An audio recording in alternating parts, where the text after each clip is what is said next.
Shalom Bapak Ibu Saudara.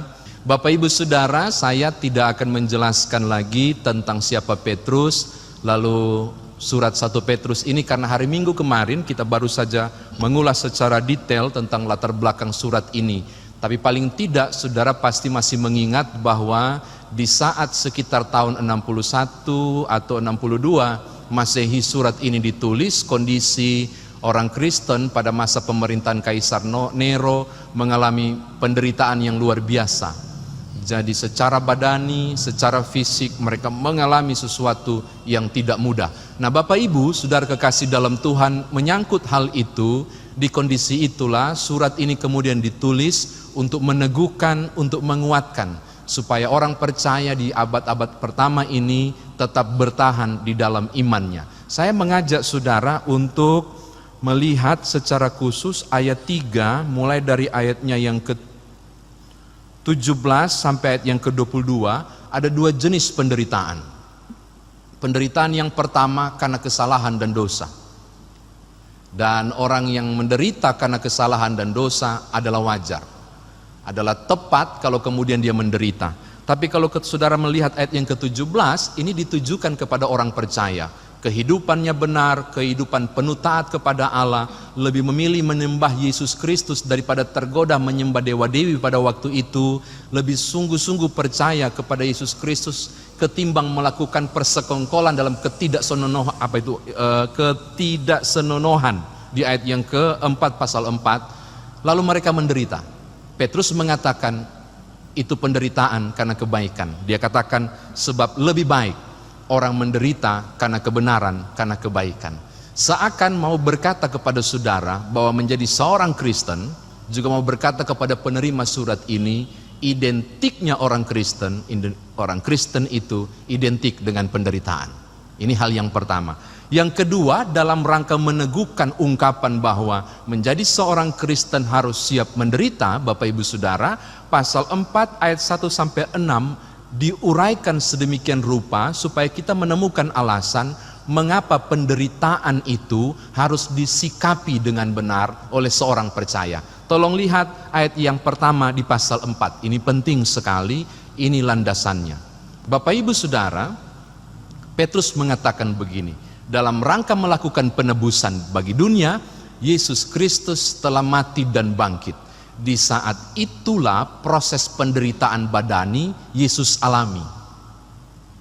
Jadi seakan mau berkata kepada penerima surat, siapapun yang mau ikut Kristus berarti akan mengalami.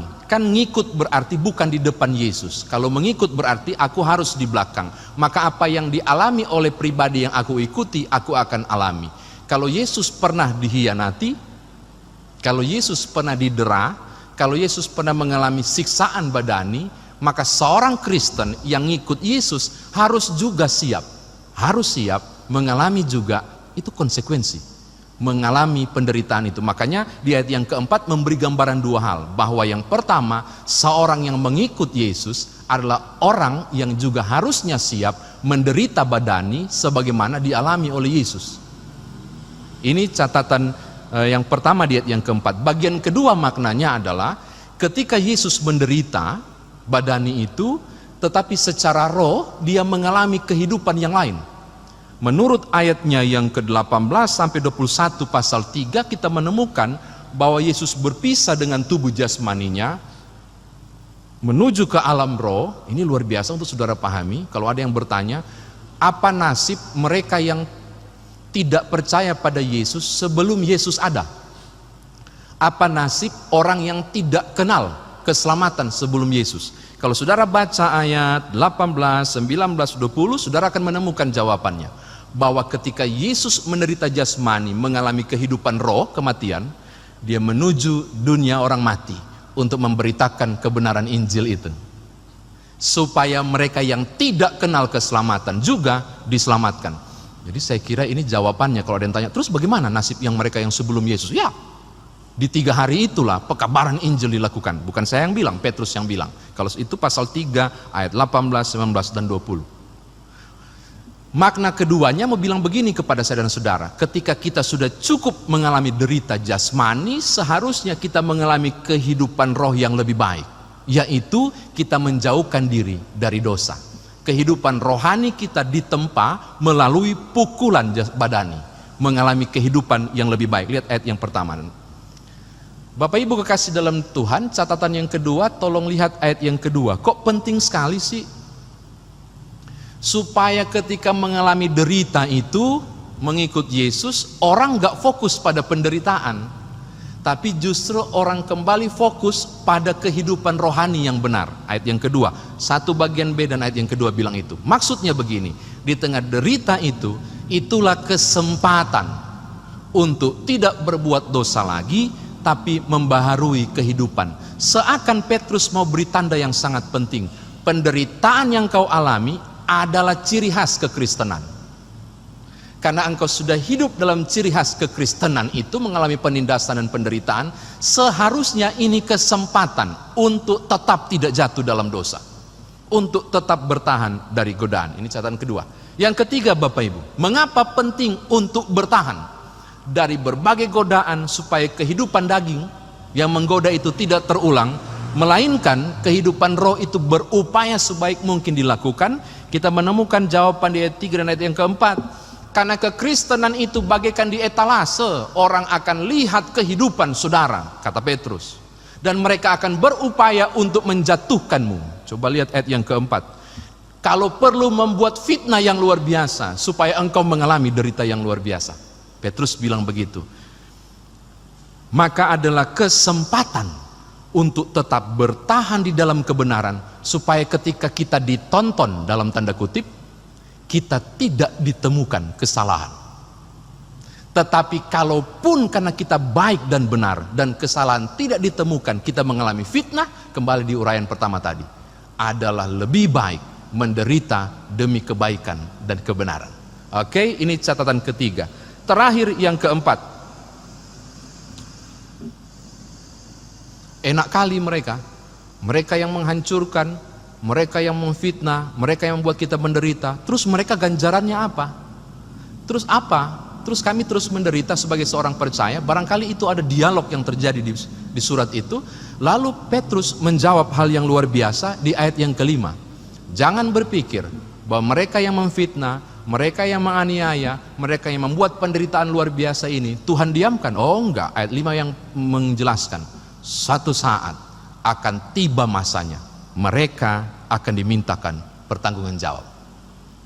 Oh, Tuhan tidak tutup mata kepada orang-orang seperti itulah. Kelak nanti bagian mereka akan dorang dapat. Pertanggungjawaban harus mereka buat. Saya kira demikian firman Tuhan ditafsirkan bagi kita. Nah, sekarang bagaimana Bapak Ibu membawa firman Tuhan ini dalam kehidupan beriman kita? Yang pertama, nanti buka ya, Matius pasal 16 ayat 24, juga bisa juga membuka Lukas pasal 9 ayat 23. Tuhan Yesus bilang begini di Matius pasal 16 ayat 24. Barang siapa mengikut aku, dia harus menyangkal dirinya, satu, memikul salibnya, kalau versi Lukas 9:23, tiap-tiap hari, lalu mengikut aku. Saya sengaja mau angkat ini sebagai aplikasi pertama. Siapapun Bapak Ibu Saudara, saya dan saudara, yang katanya seorang Kristen, bahasa Yunaninya Kristein, sang pengikut Kristus itu.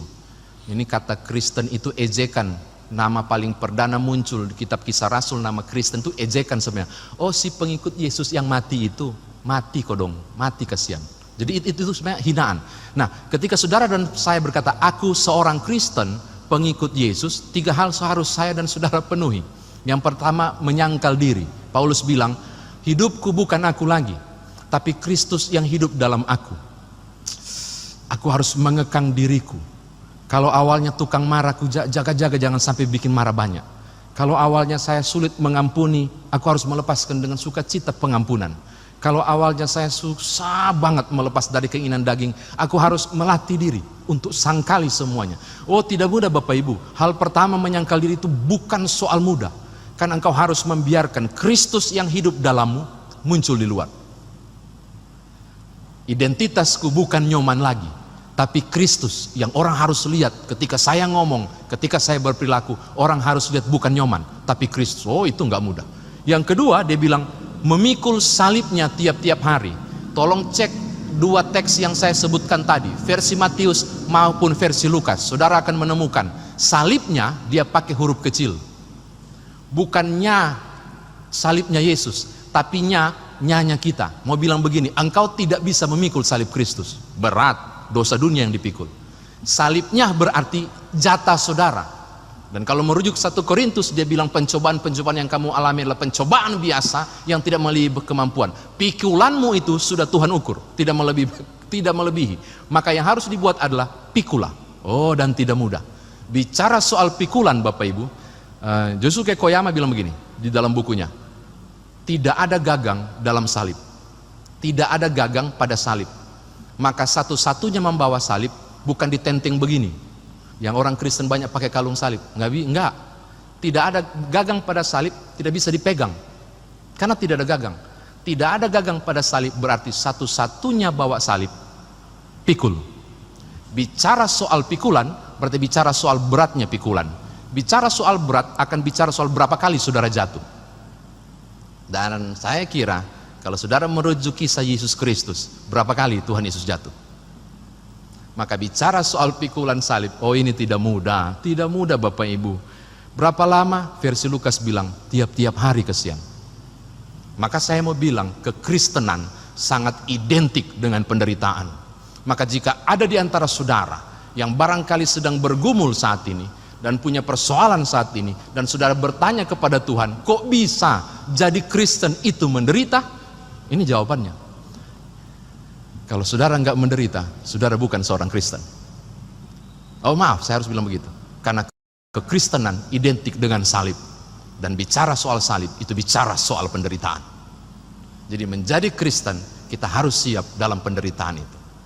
Syarat ketiga dia bilang, ikutlah aku, ngekor, jangan engkau yang tuntun Tuhan.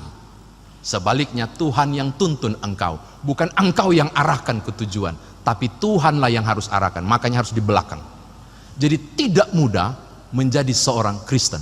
Bapak Ibu, maka saya mau katakan begini kepada Bapak Ibu. Di pikulan yang saudara dan saya alami saat ini, penderitaan menjadi gambaran kekristenan. Tetapi ketika Tuhan berkata penderitaan menjadi ciri khas kekristenan, tidak berarti kemudian ini sulit dijalani. Kenapa saya bilang ini tidak sulit dijalani? Karena saudara tidak harus memikul sendiri. Karena saudara tidak harus menanggung sendiri. Di Injil Matius Tuhan Yesus bilang begini, marilah kepadaku semua yang letih lesu dan berbeban berat, pendampingan di deritamu selalu ada. Pikulan itu akan ditopangnya, tapi pengertiannya Tuhan tidak pernah mengangkat salibmu. Engkau harus memikulnya, tapi bersamanya hingga sampai ke ujung untuk disebut sebagai pemenang. Terakhir Bapak Ibu, pembalasan adalah hak Tuhan, Roma pasal 12. Sejalan dengan itu ayat yang kelima juga mengatakan hal yang sama. Jadi andai kata dalam kehidupan keseharian Bapak Ibu di kantor, di perusahaan, di tengah masyarakat, di pergaulan sosial saudara, oleh karena label kekristenan saudara, oleh karena menjunjung kebenaran engkau harus tampil beda, dan justru karena tampil beda itu engkau dikucilkan. Justru karena hidup benar penderitaan saudara alami, saya mau bilang kepada Bapak Ibu sesuai dengan ayat 5 dan Roma 12 tadi saya mau katakan, ada saatnya, ada waktunya, ada masanya. Kebenaran itu akan menjadi pemenang. Persoalannya, saudara dan saya, apakah bersedia menderita untuk kebenaran dan kebaikan itu? Apakah saya dan saudara menderita, bersedia untuk menanggung konsekuensi yang tidak mudah ketika menjadi seorang yang percaya? Saya kira Bapak Ibu akan memilih ya. Namun tidak mudah. Serahkan bersama Tuhan perjalanan hidup saudara. Saya tidak tahu apakah yang sedang nonton YouTube ini, barangkali untuk saudaralah firman itu. Yang sedang terpojok barangkali menunggu hasil pemeriksaan swabnya barangkali, dan saudara menyebut ini salib yang tiada berhenti, saya nggak tahu. Atau saudara yang sedang jatuh bangun di bisnis dan usaha barangkali, mungkin itu salib saudara, atau anak-anak saudara, atau apapun. atau keluarga rumah tangga saudara, dan saudara berkata kapan penderitaan itu berakhir, saya mau bilang, jangan buang salib itu, pikul saja. Karena justru dengan menderita, kekristenanmu menjadi nyata. Jangan pikul sendiri. Saya percaya Tuhan menolong saudara untuk tuntaskan pikulan saudara hingga tiba sebagai pemenang. Tuhan berkati Bapak Ibu, tetap semangat dalam Tuhan. Kekristenan saudara adalah salib saudara. Haleluya. Amin.